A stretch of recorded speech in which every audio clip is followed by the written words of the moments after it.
بسم اللہ الرحمن الرحیم۔ پھر اسی طرح نبی صلی اللہ علیہ وسلم دن میں 100 بار استغفار کیا کرتے تھے، تو اس لیے ہم سب کو بھی کثرت سے استغفار کرنی چاہیے۔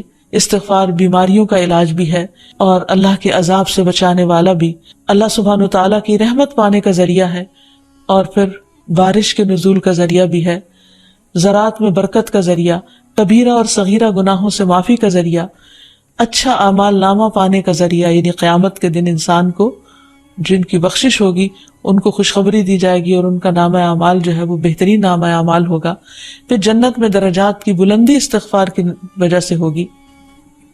تو اس لیے ضروری ہے کہ ہم اٹھتے بیٹھتے اپنے گناہوں کی معافی مانگتے رہیں، اور استغفار کے لیے انسان اپنی زبان میں بھی اللہ تعالیٰ سے بخشش مانگ سکتا ہے، لیکن بہتر یہ ہے کہ اگر انسان قرآنی دعاؤں اور مسنون دعاؤں کا سہارا لے اور ان کو سیکھ بھی لے، کیونکہ یہ ہم سب کی ضرورت ہے۔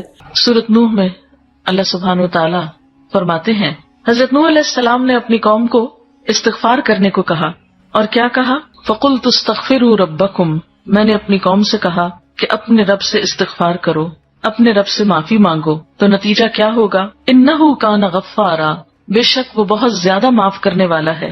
يُرْسِلِ السَّمَاءَ عَلَيْكُمْ مِدْرَارًا، تم پر آسمان سے خوب بارشیں برسائے گا، آسمان کو تم پر برسنے والا بنا دے گا۔ وَيُمْدِدْكُمْ بِأَمْوَالٍ وَبَنِينَ، تمہیں مال اور بیٹوں سے مدد دے گا۔ وَيَجْعَلْ لَكُمْ جَنَّاتٍ، تمہارے لیے باغات بنائے گا۔ وَيَجْعَلْ لَكُمْ أَنْهَارًا، اور تمہارے لیے نہریں جاری کر دے گا۔ آپ دیکھیں کہ ایک انسان کی خواہش کیا ہوتی ہے کہ اس کو کیا کچھ ملے، یعنی رہنے کا مقام اور حالات جو ہیں وہ پرسکون ہو، پھر اس کے بعد یہ کہ مال ہوں، بیٹے ہوں، باغ ہوں، اور زندگی کی اور آرائشیں اور نعمتیں ہوں۔ یہ ساری چیزیں کہاں سے ملتی ہیں، کیسے ملتی ہیں؟ استغفار سے ملتی ہیں۔ عام طور پر لوگ پریشان ہوتے ہیں، دکھی ہوتے ہیں۔ مثلا ایک شخص ایک بزرگ کی محفل میں آیا اور اس نے کہا کہ میرے حالات بہت تنگ ہیں، مجھے بہت پریشانی ہے، میرا رزق بہت تنگ ہے، تو آپ مجھے کوئی وظیفہ بتائیے۔ تو انہوں نے اس کو کہا کہ کثرت سے استغفار پڑھو۔ دوسرا آیا، اس نے کہا بچوں کی شادی نہیں ہوتی، تو آپ نے اس کو بھی کیا بتایا کہ کثرت سے استغفار کرو۔ تیسرا آیا تو کہنے لگا کہ بہت قحط سالی ہے، فصلیں اچھی نہیں ہوتی، تو آپ نے اس کو بھی استغفار کا بتایا۔ تو کسی نے ان سے پوچھا کہ بھائی 3 لوگ آپ سے 3 ڈفرنٹ مسئلے لے کر آئے ہیں، اپنی پریشانیاں لے کر آئے ہیں، آپ نے تینوں کو ایک ہی چیز بتائی ہے۔ تو اس پر انہوں نے یہی سورۃ نوح کی آیت پڑھ کر سنائی کہ دیکھو یہ قرآن میں اللہ کا وعدہ ہے، اور اللہ کا وعدہ سچا ہے۔ اللہ تعالیٰ کی بات سے بڑھ کر سچی بات کس کی ہو سکتی ہے؟ ہمارے پڑھنے میں کمی کوتاہی ہو سکتی ہے، لیکن اللہ کی بات میں کوئی شک نہیں۔ ذالک الکتاب لا ریب فیہ، یہ وہ کتاب ہے جس میں کوئی شک نہیں۔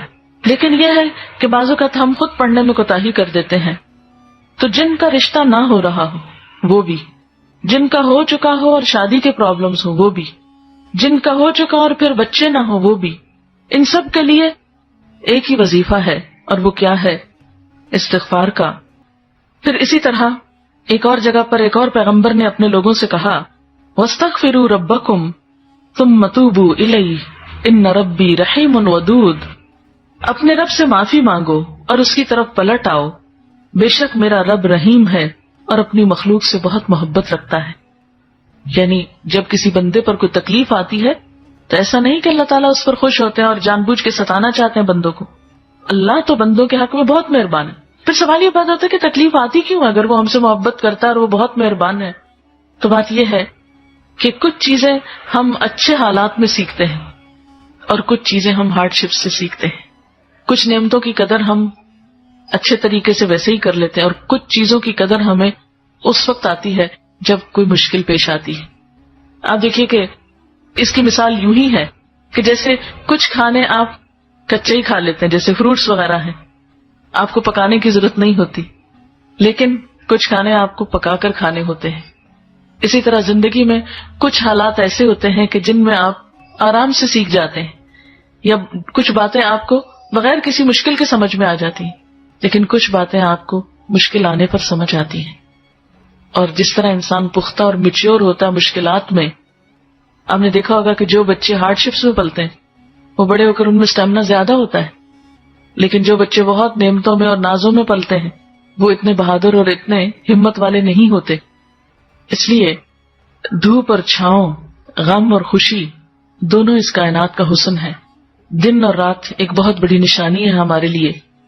تو اس لیے جب تکلیف آتی ہے تو اس موقع پر انسان اللہ کی طرف زیادہ رجوع کرتا ہے، اللہ کو زیادہ یاد کرتا ہے، زیادہ ذکر کرتا ہے، اور اس طرح انسان کے گناہ دنیا میں ہی معاف ہونے لگتے ہیں. ایک اور جگہ پر آتا ہے وَأَنِ اسْتَغْفِرُوا رَبَّكُمْ ثُمَّ تُوبُوا إِلَيْهِ يُمَتِّعْكُمْ مَتَاعًا حَسَنًا، اور یہ کہ تم اپنے رب سے معافی چاہو اور اس کی طرف پلٹ آؤ تو وہ تم کو اچھا سامان زندگی دے گا. یعنی دنیا کی اچھی نعمتیں کس سے ملیں گی؟ استغفار سے. پھر اسی طرح نبی صلی اللہ علیہ وسلم دن میں 100 بار استغفار کیا کرتے تھے. تو اس لیے ہم سب کو بھی کثرت سے استغفار کرنی چاہیے.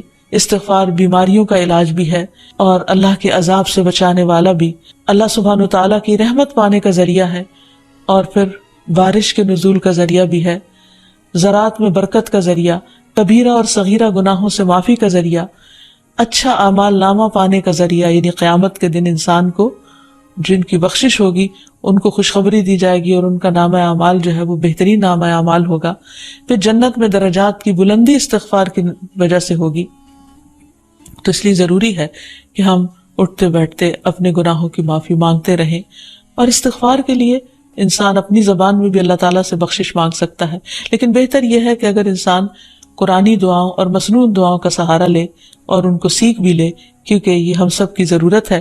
سورۃ نوح میں اللہ سبحانہ وتعالیٰ فرماتے ہیں حضرت نوح علیہ السلام نے اپنی قوم کو استغفار کرنے کو کہا، اور کیا کہا؟ فَقُلْتُ اسْتَغْفِرُوا رَبَّكُمْ، میں نے اپنی قوم سے کہا کہ اپنے رب سے استغفار کرو، اپنے رب سے معافی مانگو. تو نتیجہ کیا ہوگا؟ إِنَّهُ كَانَ غَفَّارًا، بے شک وہ بہت زیادہ معاف کرنے والا ہے.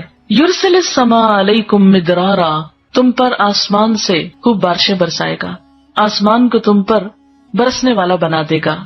وَيُمْدِدْكُمْ بِأَمْوَالٍ وَبَنِينَ، تمہیں مال اور بیٹوں سے مدد دے گا.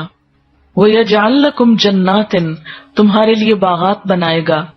وَيَجْعَلْ لَكُمْ أَنْهَارًا، اور تمہارے لیے نہریں جاری کر دے گا. آپ دیکھیں کہ ایک انسان کی خواہش کیا ہوتی ہے کہ اس کو کیا کچھ ملے، یعنی رہنے کا مقام اور حالات جو ہیں وہ پرسکون ہو. پھر اس کے بعد یہ کہ مال ہوں، بیٹے ہوں، باغ ہوں، اور زندگی کی اور آرائشیں اور نعمتیں ہوں. یہ ساری چیزیں کہاں سے ملتی ہیں، کیسے ملتی ہیں؟ استغفار سے ملتی ہیں.